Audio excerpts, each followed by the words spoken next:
Baik, alhamdulillahirrahmanirrahim, kita kembali di indahnya Ramadan, masih menemani santap sahur Anda, masih ada sedikit waktu nih bagi Anda yang belum sahur, ayo buruan bangun, yang masih ada makanan banyak di meja segera dihabiskan, mumpung belum masuk waktu imsak. Kita kembali ke tema besar kita, yaitu hidup hanya sebentar, apa sih yang dikejar dengan guru-guru kita yang nanti insya Allah kita belajar bersama. Ayo, siapa lagi yang mau tanya? Saya sudah bersama Jamaah Ikhwan. Oke, saya kasih waktu dulu ke sisi kanan kiri saya, silakan.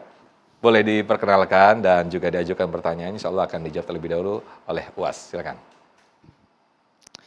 Bismillahirrahmanirrahim. Assalamualaikum warahmatullahi wabarakatuh. Waalaikumsalam.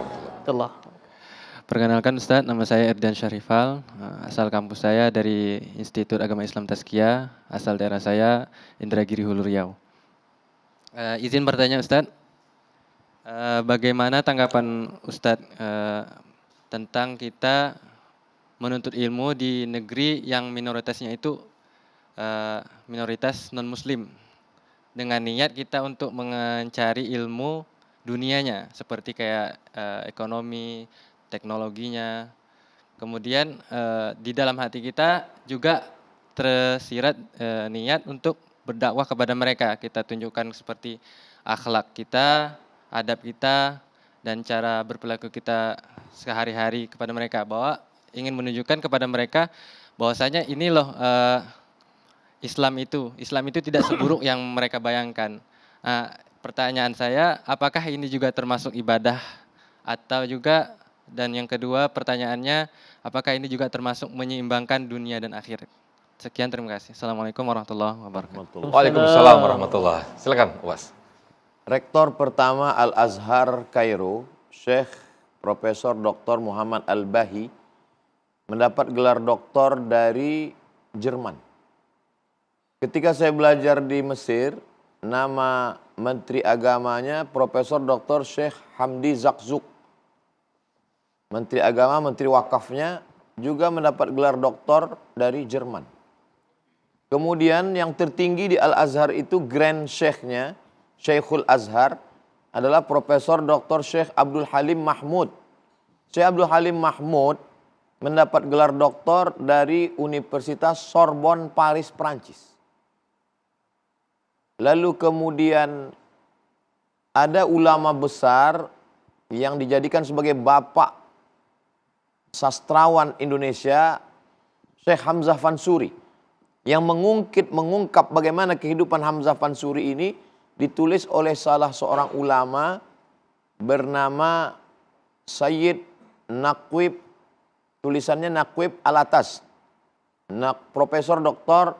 Najib Al-Attas, dan beliau mendapat gelar doktor dari Inggris. Lalu kemudian itu ilmu agama, ilmu sastra. Apa bukti sudah begitu banyak, dan untuk negara kita tentu saja kebanggaan kita, mantan presiden kita yang lalu yaitu Bapak Profesor Dr. B.J. Habibie. Beliau ketua ICMI, Ikatan Cendekiawan Muslim Indonesia. Maka muncullah statement beliau, berhati Makkah, berotak Jerman. Jadi kalau adik-adik yang sudah Qur'annya kuat, akidahnya kuat, fikihnya kuat, ekonomi syariahnya kuat, S1 selesai, lalu kemudian nanti dapat beasiswa S2 dari McGill Kanada, dari Cambridge, dari ANU. ANU itu apa Ustadz? Australian National University. Silakanlah terbang sejauh mata memandang. Tapi akan pulang ke negeri ini membangun Indonesia tetap menjadi baldatun, thayyibatun, wa rabbun ghafur. Kuatkan dulu insya Allah, maka sesungguhnya contoh-contoh yang pernah para ulama kita dulu, mereka tetap kembali, tidak ada imannya yang hilang. Tapi kalau antum ragu, nggak usah berangkat. Demikian Ustaz. Baik, terima kasih. Selanjutnya saya tadi sudah di segmen sebelumnya ada 2 akhwat, sekarang saya kesempatan 1 ikhwan lagi deh. Silakan, boleh berdiri. Ya, silakan.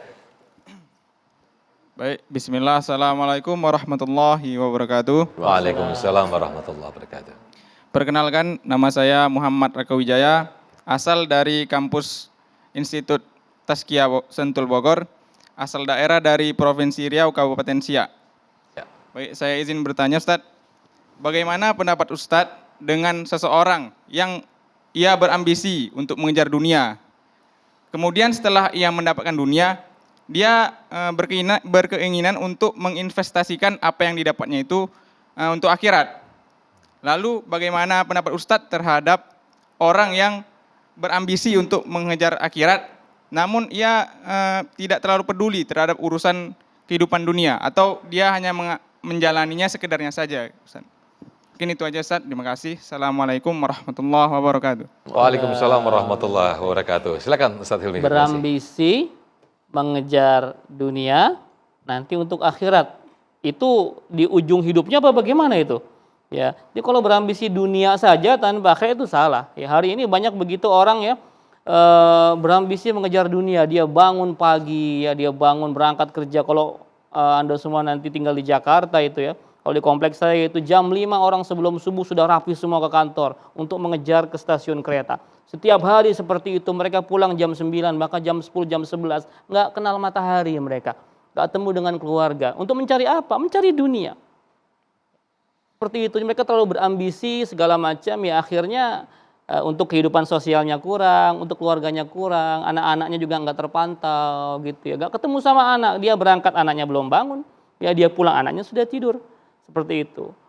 Tapi juga sudah banyak yang taubat sekarang.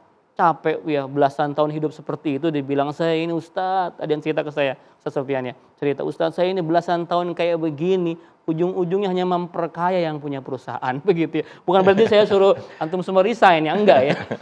Jadi tolong nggak diseimbangkan, karena begitu banyak orang itu ketika dia ambisi sama dunia itu akhiratnya lupa. Ya, seimbangkanlah, antum Senin sampai Jumat bekerja cari dunia boleh. Sabtu Ahad itu untuk keluarga, untuk menuntut ilmu, ya untuk ngaji gitu ya. Kalau antum nggak pakai itu 2 hari, buat apa lagi? Ya, hari ini orang salah, kadang-kadang kerjanya itu 5 hari tambah lemburan 2 hari.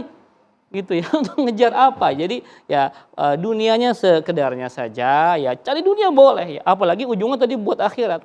Ya, karena itu jarang sih biasanya orang tuh kalau sudah terlena sama dunia tuh suka lupa. Ya. Niatnya aja bagus dia, tapi kalau sudah dia disibukkan untuk urusan dunia, dia hanya lupa. Saya punya teman, gak perlu sebut nama, antum mungkin nanti kenal kalau sebut namanya. Dulu dia, Masya Allah, dakwahnya luar biasa. Ya, namun ketika sudah banyak menjadi pemimpin perusahaan ini, buat perusahaan itu, dakwahnya sekarang kurang. Dakwahnya kurang, lebih fokus kepada dunia. Walaupun kata dia, ini juga dakwah Ustadz, oke. Ya, karena berdakwah memang tidak hanya untuk dengan ceramah ya, dakwah dengan ekonomi itu luar biasa. Ya, saya bilang, saya ada pondok saya di Sentul ya, saya bilang ke santri saya, antum semua masuk pondok itu bukan buat jadi ustadz semua. Ya, teman-teman sekalian ya, antum semua masuk ke pondok, masuk ke Universitas Islam itu bukan semua buat jadi ustadz, juga enggak. Ya. Antum semua silahkan berprofesi masing-masing, tapi sudah punya pondasi iman yang kuat, akidah yang kuat, pengetahuan agama yang baik. Supaya apa? Nanti ada dokter Qur'ani, ada politisi Qur'ani, ya, ada pengusaha Qur'ani, ada presiden Qur'ani. Ya. Mau ya kita ya dipimpin seorang presiden yang bacaan Qur'annya bagus, dia mengimami sholat Idul Fitri sekaligus menjadi khotib. Allahu Akbar. Allahu Akbar. Boleh nggak bermimpi seperti itu? Boleh. Kita ini negara mayoritas Muslim. Kenapa nggak boleh punya mimpi seperti itu? Itulah hari ini sekularisme membuat terpisah ulama-ulama, ilmuwan-ilmuwan, saintis-saintis. Makanya dalam Islam tidak ada ulama, ilmuwan, pengusaha, semua jadi satu. Demikian, Ustaz Sofian. Baik, Masya Allah. Sedikit kesimpulan Ustadz di akhir acara kita ini mungkin bisa disampaikan mengenai kehidupan dunia yang sementara ini. Imam Al-Ghazali sampai pada puncak popularitas. Dalam biografinya kalau dia berjalan 70.000 orang di belakang. Kita kadang 10.000 follower udah lupa. Dan jabatannya tertinggi dekat dengan Sultan Nizamul Muluk dan dia diangkat menjadi rektor Universitas Nizamiyah. Lalu kemudian sampai suatu hari dia lihat ada tongkat di tepi sungai. Dia lihat tongkat ini bengkok.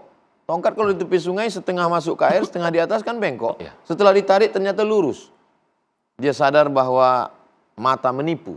Yang tidak tertipu itu adalah qalbu di dalam. Dia tinggalkan popularitas, dia tinggalkan universitas, dia tinggalkan dunia, berkhalwat 11 tahun di satu pojok di Masjid Umawi di Damaskus, sampai akhirnya keluar dari situ menjadi seorang Ghazali yang baru, dan kitab yang pertama dia tulis setelah keluar dari khalwat itu adalah Al-Munqidh Minad Dhalal, lalu kemudian disusul dengan kitab yang paling monumental, dibaca orang setiap detik, jam, pagi, petang, siang, malam. Di dunia ini buku itu dibaca orang. Kitab Ihya Ulumuddin. Orang yang meninggalkan dunia karena Allah, dunia itu mengejar dia. Al-Ghazali dikejar oleh dunia. Imam An-Nawawi dikejar oleh dunia. Imam Syafi'i dikejar oleh dunia. Dunianya mereka dapat, akhiratnya pun dapat. Tapi bukan berarti adik-adik setelah ini meninggalkan tazkiyah. Tetap belajar sampai S3, pakar ekonomi, kalian akan menjadi cendekiawan, kalian membangkitkan ekonomi umat, kalian ada bakat politik, kalian punya kekuasaan. Saat itu mungkin kami sudah meninggal, tapi tetap mendapatkan amal jariahnya. Dunia dapat, dunia bersimpuh di tapak kaki kalian insya Allah. Baik. Demikian, Ustaz. Terima kasih Ustadz Abdul Somad, terima kasih Ustadz Hilmi Firdausi. Semoga apa yang disampaikan oleh guru-guru kita tadi menjadi bekal tersendiri untuk semakin kuat menyeimbangkan kehidupan kita yang sementara ini. Insya Allah sukses dunia dan juga sukses akhirat. Amin, amin, ya rabbal alamin. Akhir kata, nanti insya Allah akan diteruskan doa yang dipimpin langsung oleh Ustadz Abdul Somad. Saya Muhammad Sofyan. Terima kasih. Wassalamualaikum warahmatullahi wabarakatuh. Fadhil Ustadz. Rabbana la tuzigh qulubana, ya Tuhan kami, ya Rabb kami, jangan palingkan hati kami ba'da idh hadaitana, setelah Engkau berikan hidayah kepada kami. Ya muqallibal qulub, Engkau yang membolak-balikkan hati, sabbit qulubana, kokohkan hati kami ala dinik, dalam agamamu, ala ta'atik, dalam ketaatan kepadamu. La taj'alid dunya akbara hammina, jangan jadikan dunia ini sebagai cita-cita tertinggi kami, wala mablagha ilmina, jangan jadikan dunia ini sebagai harga ilmu kami. Allahumma ja'alil hayata ziyadatan lana fi kulli khair. Jadikan kehidupan ini sebagai tambahan amal saleh. Wa ja'alil mauta rahatan lana min kulli syarr. Jadikan kematian itu membuat kami berhenti dari segala dosa-dosa. Wa sallallahu ala sayyidina Muhammad wa ala alihi wa sahbihi wasallam. Walhamdulillah rabbil alamin.